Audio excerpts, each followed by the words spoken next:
अच्छी खबर यह है कि लोकल मार्केट में फलों का बादशाह आम इंतहाई सस्ते दामों इस बार दस्तयाब होगा। जबकि बुरी खबर यह है कि हुकूमत ने 1 जून से पहले इसकी एक्सपोर्ट पर पाबंदी आयद कर रखी है, जिसकी वजह से सिंध का बागबान जिंदा दरगोर हो जाएगा। पिछले साल की अगर हम बात करें तो हुकूमत की जानिब से 25 मई की डेट मुकर्रर की गई थी, यानी 25 मई के बाद बागबान को आम एक्सपोर्ट करने की इजाज़त दे दी थी और सिंधड़ी आम एक्सपोर्ट होना शुरू हो गया था, जिसकी वजह से काश्तकारों में खुशी की लहर दौड़ गई थी। लेकिन इस बार ये तारीख बढ़ा दी गई है, यानी 1 हफ्ता लेट कर दी गई है। इस बार जो तारीख रखी गई है आम को एक्सपोर्ट करने की, वो 1 जून के बाद की है। अमूमी तौर पर सिंध में आम की जो फसल है वो 21 और 22 मई तक तैयार हो जाती है, जिसके बाद वो कच्चा आम तोड़ लिया जाता है और इसको तोड़कर एक्सपोर्ट क्वालिटी का आम डब्बों में रख दिया जाता है, इसको महफूज कर दिया जाता है और इसके बाद ईरान और मुख्तलिफ खलीजी रियासतों में इस आम को एक्सपोर्ट किया जाता है। लेकिन इस आम की और किसी भी आम की जो पाकिस्तान में तैयार होता है, जिसकी पैदावार पाकिस्तान में होती है, उसकी शेल्फ लाइफ बहुत ही कम होती है,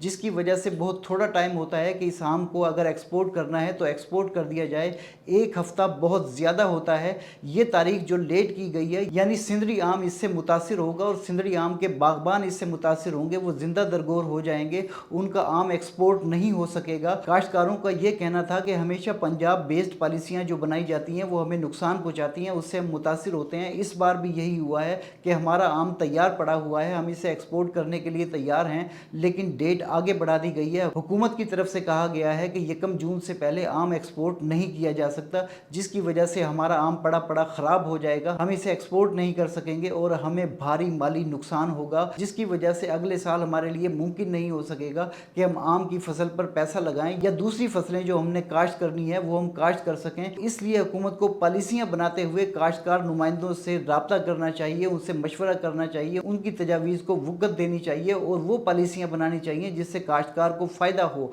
मौजूदा पॉलिसी से पाकिस्तानियों को तो फ़ायदा होगा, क्योंकि आम टके टोकरी हो जाएगा और सस्ते दामों हर शख्स की पहुँच में भी होगा, लेकिन ये आम एक्सपोर्ट नहीं हो सकेगा, जिससे ज़र मुबादला नहीं कमाया जा सकेगा और ज़र मुबादला का जो हिस्सा आम की फसल मईशत में डालती है, इस बार वो हिस्सा नहीं डाल सकेगी और इसका बहुत बड़ा नुकसान मुल्क की मईशत को होगा।